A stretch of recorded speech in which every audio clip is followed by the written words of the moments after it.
Assalamualaikum warahmatullahi wabarakatuh. Alhamdulillahi rabbil alamin. Asyhadu an la ilaha illallah wa asyhadu anna Muhammadar Rasulullah. Allahumma sholli ala sayyidina Muhammad wa ala ali sayyidina Muhammad. Rabbi shrah li sadri wa yassir li amri wahlul min lisani yafqahu qawli.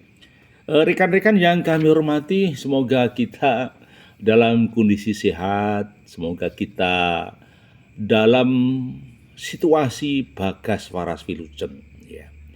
Tebih saking sambi kala tuwin rupi itu. Maksudnya semoga kita terhindar dari segala hal-hal yang merugikan dan senantiasa diberi keselamatan, terhindar dari gangguan apapun gangguannya. Baik, bismillahirrahmanirrahim. Hari ini kita akan bicara tentang ruh kinerja. Kinerja ada ruhnya, ya, ruh kinerja. Nah, ruh kinerja ya, masih bersama kami Sukamto Sastro di Mejo Channel. Jangan lupa berkenan nanti subscribe dan like serta komennya. Oke, ruh kinerja. Di dalam pekerjaan yang dilakukan oleh sumber daya insan kita, sumber daya manusia kita, atau mitra kerja kita, maka harus disertai dengan ruh. Ya, ruh. Tanpa ada ruh di dalam pekerjaan, bisa dipastikan kerjaannya nggak beres. Bisa dipastikan pekerjaannya tidak totalitas. Bisa dipastikan kinerjanya hanya sekedar formalitas. Bisa dipastikan pekerjaannya hanya asal datang jam sekian, pulang jam sekian. Bisa dipastikan ketika kerja tanpa ruh hanya sekedar untuk mencari finansial. Tetapi ketika pekerja itu totalitas, hadirkan ruh, beda.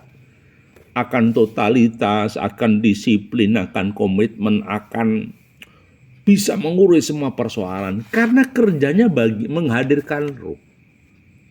Bayangkan begini, seorang tukang garapannya bagus, pasti hadirnya ruh pertukangan.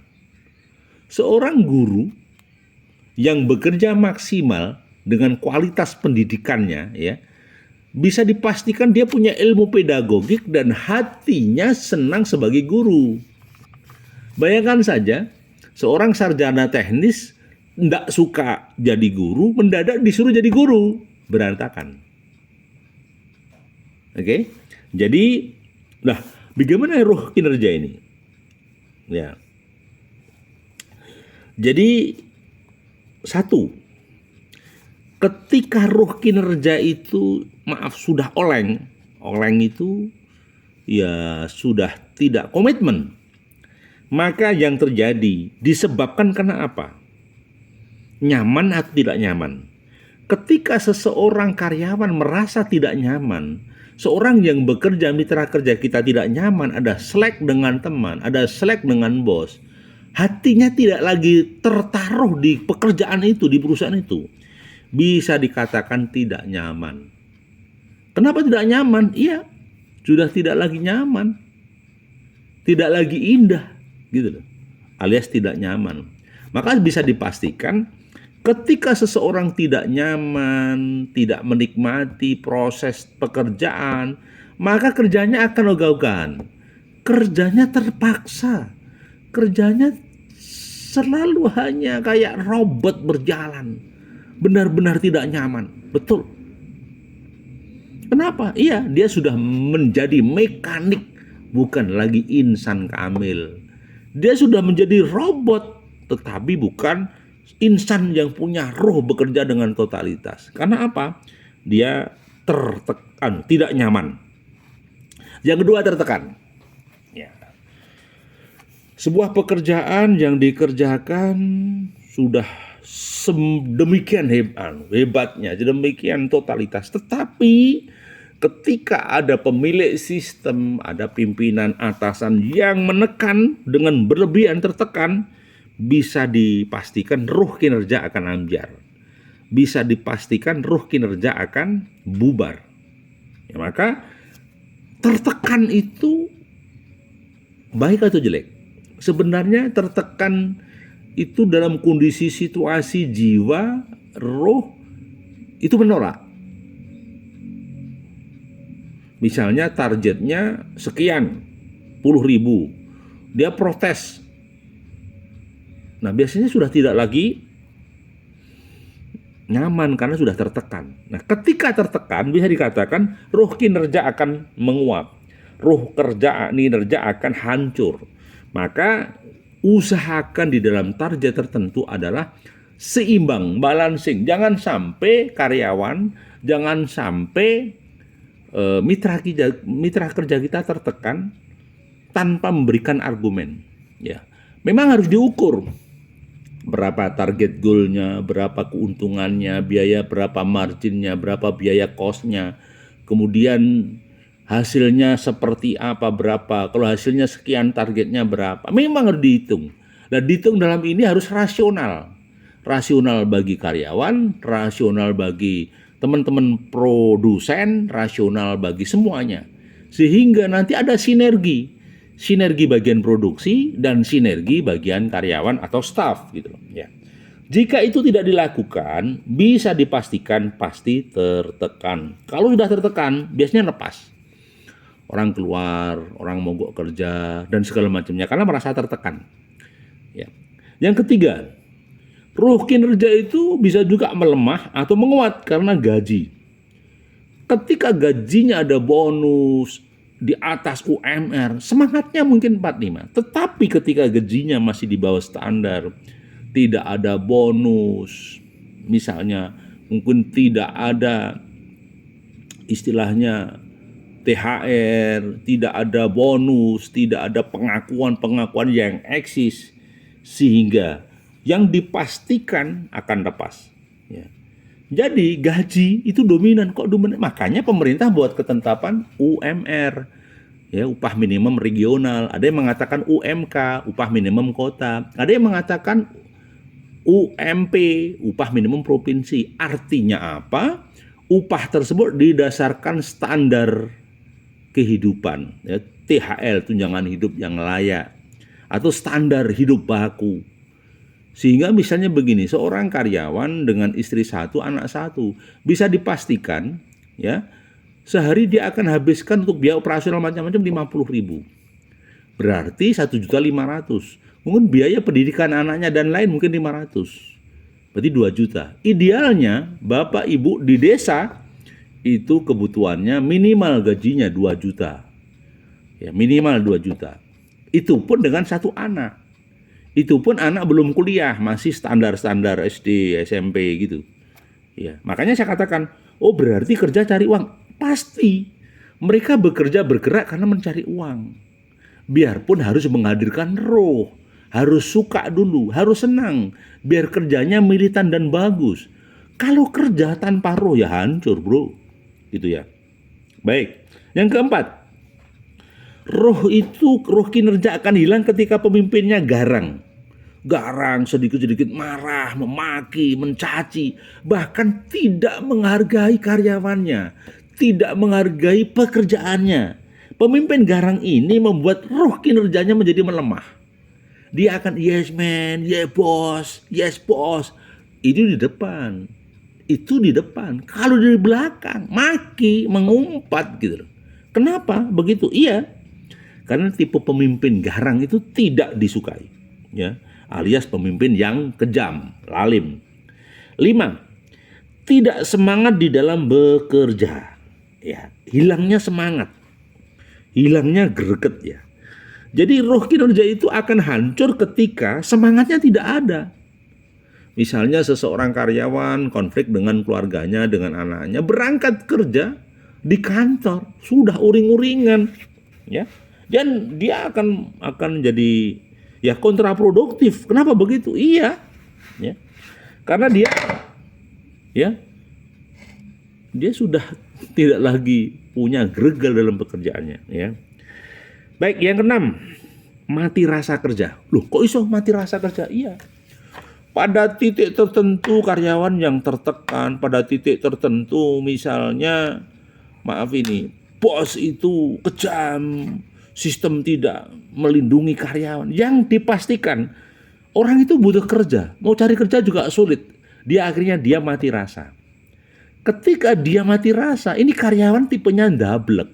tidak mendengarkan nasihat. Ya diberitahu mungkin ngeyel, diam tapi tidak pekerjaannya tidak baik. Nah, kenapa mati rasa? Ketika di dalam kinerja ini mati rasa, bisa dipastikan roh kinerja nggak ada. Jadi apabila karyawan ini sudah mati rasa, ya mau tidak mau dibongkar, bisa nggak itu? Seperti mesin diganti mesin, ya kinerja rasanya itu. Kalau nggak bisa sudah lepaskan, diberi pesangon. Karena apa? Ini nanti menjadi pengganggu, ini menjadi beban bagi perusahaan karena sudah mati rasa. Maka idealnya karyawan tidak boleh mati rasa. Loh, mati rasa itu gimana? Harus tetap empati, tetap peduli, saling ta'awun, saling melindungi, saling menguatkan dan menjaga sistem perusahaan. Itu namanya tidak mati rasa. Kalau mati rasa ya cuek-cuek saja, gitu.